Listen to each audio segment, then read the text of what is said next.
Continuing our discussion of MOSFETs in section 10.3, and we're looking at MOSFET amplifiers.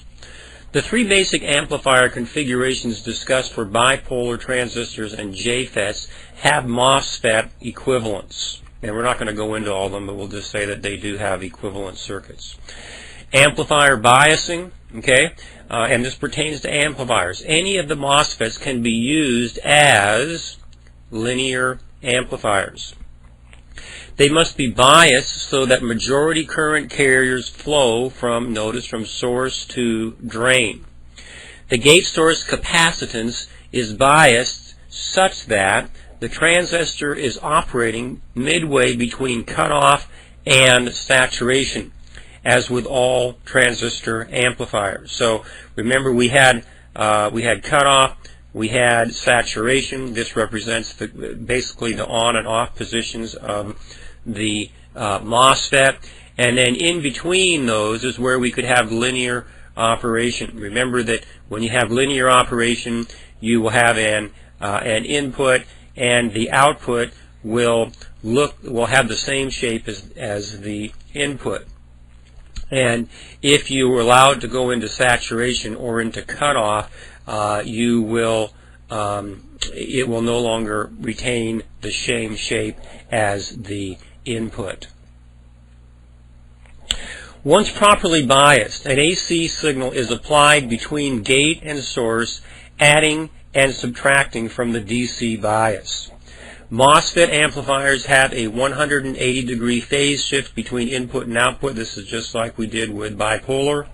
Most notably, MOSFET amplifiers have, notice this, extremely high input impedance. Frequently, this is way into the megohms of impedance. And this is good because remember when we talked about the input impedance, that this allowed the amplifier to capture most of the incoming signal. Okay, signal response. A common source amplifier using an N-channel depletion mode MOSFET. So here we have an N-channel depletion mode MOSFET. With an input signal, the current through the MOSFET will vary, causing the voltage across RD to vary, thus amplifying the input. And this is actually the way that all amplifiers work, is that you have an input signal that comes in. The input signal, in this case, goes through the depletion mode MOSFET. The AC signal will cause the current to vary through the transistor, and that current will be passed through here to RD. That changing current will cause this voltage to vary, and so the output here will be impacted, and thus we'll have an amplified signal.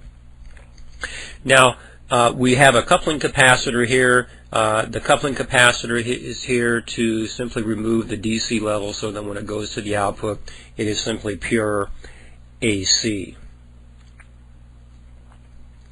This is a common source amplifier. Now this is using a P-channel enhancement mode MOSFET, and you'll notice the arrow is pointing in the direction that indicates that it is a P-channel. Notice we have a negative voltage, which is characteristics of P-channel devices, and again we have the same basic behavior. An input signal is applied. The current through the enhancement mode MOSFET is going to vary based on that input signal, causing this output to vary, and thus we will have our output through the coupling capacitor. MOSFET characteristics. Because there are fewer sources of recombination, as in bipolar transistors, MOSFETs have very low noise levels associated with them and are ideal for early stages in an amplifier. Okay, what's this mean? Because there are fewer sources of recombination. Well, with bipolar, remember we had our material NP N, and we had the recombination as electrons pass through the P material and then to the N material. And though this seems rather insignificant, this is a source of noise when electrons pass through and they go through the process of recombination. Recall in a MOSFET type device, or with a FET, we go from source to drain, and we don't have any recombination. We just have the restrictions that are placed on this material to cause current to vary, but the electrons stay in the same material all the way through, so there is no recombination, and this does reduce noise. This makes them ideal for the early stages in an amplifier. Now, one example is that in a television receiver, for example, has an antenna, and when it receives a signal from that antenna, it is a very, very tiny signal. And it is very common that MOSFETs are used at that level when the signal is very small to be able to amplify the signal without adding any noise to it. Okay, MOSFET handling procedures. This is a very interesting subject. Because of their construction, MOSFETs are extremely sensitive to static voltage charges and must be handled carefully at all times. Otherwise, they will be destroyed. And this brings us to the subject of ESD. I suppose I could teach an entire chapter on this subject, but I just want to mention it at this point, that MOSFETs are what we call ESD sensitive, meaning that if they're exposed to electrostatic discharge, it can potentially damage the device, and so they have to be handled very carefully, especially when you are repairing a device where a MOSFET needs to be replaced. ESD stands for electrostatic discharge. ESD is developed when two insulators are rubbed together, and some examples that you might recognize is, for example, in a clothes dryer. When clothes are being are dry and you go to take them out of the dryer, you may have experienced the popping and you sense the electrostatic voltages as you're pulling the clothes out of the dryer. Well, that's an example of ESD. Shoes. If you're walking along on a carpet and you're rubbing your feet on the carpet and then you go touch a doorknob, you might experience a little lightning bolt, and that would be another example of ESD. Tire rubbing against pavement. Have you ever been driving a car, you get out of the car, you're standing on the ground, and then you go to close the door, and as you touch the door, you get shocked? Well, the reason for that shock is that if you're driving down the road and you have the rubber tire, and the rubber tire is rubbing against the pavement, the rubber tire is an insulator, the asphalt or cement is an insulator, and these are essentially rubbing together, and you're having actually there's a separating going on here as well that's causing the static, and that static electricity accumulates on the shell of the vehicle, and then when you step out of the vehicle and you close the door, you discharge the static electricity on the shell of the vehicle. Another example is helicopter rotors. As helicopter rotors are spinning around, they can develop tremendous amounts of static electricity.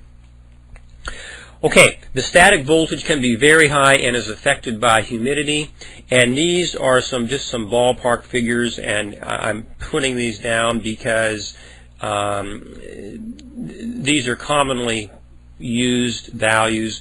And like I say, these values would be typical in high humidity areas. If you were in very arid areas like Phoenix, these values could easily double. So, rule of thumb here is about 3,000 volts of static, you can feel it. At about 4,000 volts, you can hear it. You hear the snap like with the dryer. And with above 5,000 volts, you can see it. Actually see the little lightning bolt. And in your text, it talks about this value being 10 to 11 kV, which is very probable if it was in a arid environment. Okay, point is that this is where you begin to sense these voltages. MOSFETs can be destroyed with as little as 10 to 100 volts.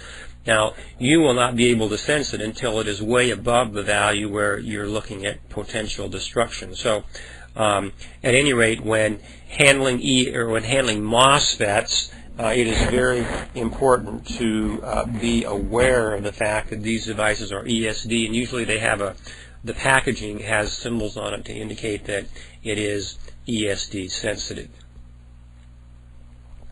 Okay, summary of MOSFET characteristics. The source and drain terminals connect to opposite ends of the channel material. A depletion mode MOSFET is on with no gate source voltage. Okay, this is the depletion mode. Channel current in a depletion mode MOSFET can be increased or decreased from the no bias condition. An enhancement mode MOSFET is cut off with no gate source voltage. Okay, that's kind of like what we had with bipolar.